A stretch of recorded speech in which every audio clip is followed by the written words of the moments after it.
మన ప్రభువును మన రక్షకుడు అయిన యేసుక్రీస్తు నామమున అందరికీ వందనాలండి. దేవునికి స్తోత్రాలు. ఉన్నతుడైన దేవుడు, అత్యున్నతుడైన యేసుక్రీస్తు ప్రభు, మహోన్నతుడైన దేవుడు మనలను ప్రేమించి మనకు అనుగ్రహించిన ఈ నూతన దినమును బట్టి సమస్త మహిమ ఘనత ప్రభావములు యేసయ్యకే చెల్లునుగాక. ఆ గొప్ప దేవుడు ఈ నూతన దినములో మనకు అనుగ్రహించిన దేవుని యొక్క వాగ్దానము కృపావార్త 108వ కీర్తన 13వ వచనం. దేవుని వలన మేము శూర కార్యములు జరిగించెదము, మా శత్రువులను అణగద్రుక్కువాడు ఆయనే. దేవునికి మహిమ కలుగునుగాక, దేవునికి స్తోత్రం కలుగునుగాక. ప్రభునందు ప్రియమైన సహోదరి సహోదరులారా, మా దేవుని వలన మేము శూర కార్యాలు, గొప్ప కార్యాలు, ఉన్నతమైన కార్యాలు చేస్తాం. ఎంత గొప్ప వాగ్దానం అండి, ఎంత గొప్ప సాక్ష్యం.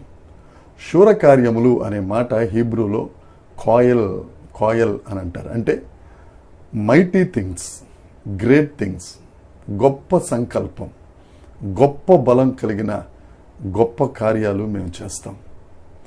మన దేవుడు 1 కొరింథీ పత్రిక 1వ అధ్యాయ ప్రకారం ఎన్నిక కలిగిన వారిని సిగ్గుపరచడానికి ఎన్నిక లేని వారిని, జ్ఞానం కలిగిన వారిని సిగ్గుపరచడానికి జ్ఞానం లేని వారిని, తెలివి కలిగిన వారిని సిగ్గుపరచడానికి తెలివి లేని వారిని ఎన్నుకొని వారి ద్వారా గొప్ప కార్యములు చేసే గొప్ప దేవుడు.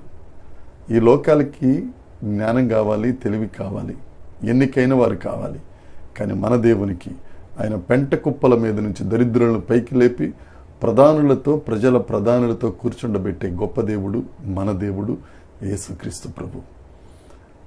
ఆ దేవుడిని బట్టి మనం సాక్ష్యం చెప్పగలం. మేము మా దేవుడి వల్ల గొప్ప కార్యాలు చేస్తాం, మేము మా దేవుడి వల్ల అసాధారణ కార్యాలు చేస్తాం. గొలియాతు 6 మూరల జానుడు ఎత్తున్నవాడు. దావీదు సామాన్యుడు. దావీదును దేవుడు ఏర్పాటు చేసుకుని రాజు చెయ్యలేని పని సామాన్యుడైన దావీదు ద్వారా, అది ఒక రాయి ఒడిశల ద్వారా ఆ 6 మూరల జానుడైన గొలియాతును మట్టి కరిపించిన వాడు గొప్ప దేవుడు. ఇదే వాక్యంలో 108వ కీర్తన 13వ వాక్యంలో ఉంటుంది. మా శత్రువులను అణగద్రొక్కువాడు ఆయనే. మన శత్రువుల్ని అణగద్రొక్కువాడు యేసుక్రీస్తు ప్రభు. నా ప్రియ సహోదరి సహోదరుడా, నువ్వు అణిగిపోతున్నాను అనుకుంటున్నావేమో, అణగారిపోతున్నాను, నీరుగారిపోతున్నాను అనుకుంటున్నావేమో. ఈ వాక్యం ద్వారా ధైర్యం తెచ్చుకో. మన శత్రువులను అణగద్రొక్కువాడు ఆయన, మన పక్షమున యుద్ధం చేయువాడు ఆయన. యుద్ధ భూమిలో కనపడేది నీవు, విజయాన్ని పొందేది నీవు, యుద్ధం చేసేది దేవుడు, అణగద్రొక్కేది దేవుడు. ధైర్యం తెచ్చుకో. ఏ పరిస్థితులు నేను అణగద్రొక్కేస్తున్నాను అనుకుంటున్నావేమో.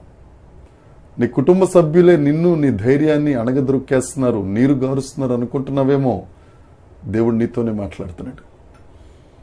మనకు ఎదురుగా ఉన్న శత్రువు ఏదైనా అణగద్రొక్కి మన ద్వారా శూర కార్యములు, గొప్ప కార్యములు, అద్భుతములు చేసి ఎన్నికలేని మనలను ఆయన మహిమపరచు సాధనాలుగా చేసుకుని గొప్ప దేవుడు యేసుక్రీస్తు ప్రభు. ఆయన మన కొరకు మరణాన్ని జయించాడు.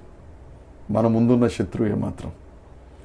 నా ప్రియ సహోదరి సహోదరుడు, ధైర్యం తెచ్చుకుందాం. ఈ వాగ్దానాన్ని స్వతంత్రించుకుందాం. మనం కూడా సాక్ష్యం చెప్దాం. మా దేవుడైన యేసుక్రీస్తు ద్వారా బలమైన కార్యాలు, శూర కార్యాలు, గొప్ప కార్యాలు, భీకర కార్యాలు మేము చేయగలం. మా పక్షమున ఉన్న యుద్ధశూరుడైన యెహోవా శత్రువులను అణగద్రొక్కువాడని సాక్ష్యం చెప్దాం.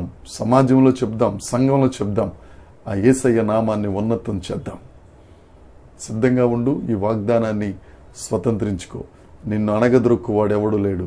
దేవుడు మన పక్షాన ఉన్నాడు. గొప్ప కార్యములు నీవు చేయబోతున్నావు. ఆమేన్. దేవుడి మాటలు దీవించినగాక. ప్రార్థన చేసుకుందాం. పరలోకమందున్న మా తండ్రి, పరిశుద్ధుడా, గొప్ప దేవుడా, నీకు స్తోత్రం. నీవు సైన్యములకు అధిపతివైన దేవుడవు. మా పక్షమున యుద్ధం చేసే రోషం కలిగిన దేవుడవు. మా శత్రువులను అణగద్రొక్కి ప్రభువా మా ద్వారా శూర కార్యములు, గొప్ప కార్యములు జరిగించుచున్నందుకై నీకు స్తోత్రం. ఎంతమంది అయితే ధైర్యం చెడున్నారో వారందరికీ ధైర్యంనిచ్చి, వారందరిని నిలువబెట్టి, వారి ద్వారా మీ నామమును ఉన్నతం చేసే భాగ్యం ప్రతి ఒక్కరికి అనుగ్రహించినందుకు సమస్త మహిమ ఘనత ప్రభావం మీకే చెల్లిస్తూ యేసుక్రీస్తు నామమున ప్రార్థించి అడిగి వేడుకొనుచున్నాము తండ్రి. ఆమేన్. దేవుని కృప మనందరికీ తోడై ఉండును గాక. ఆమేన్, ఆమేన్, ఆమేన్.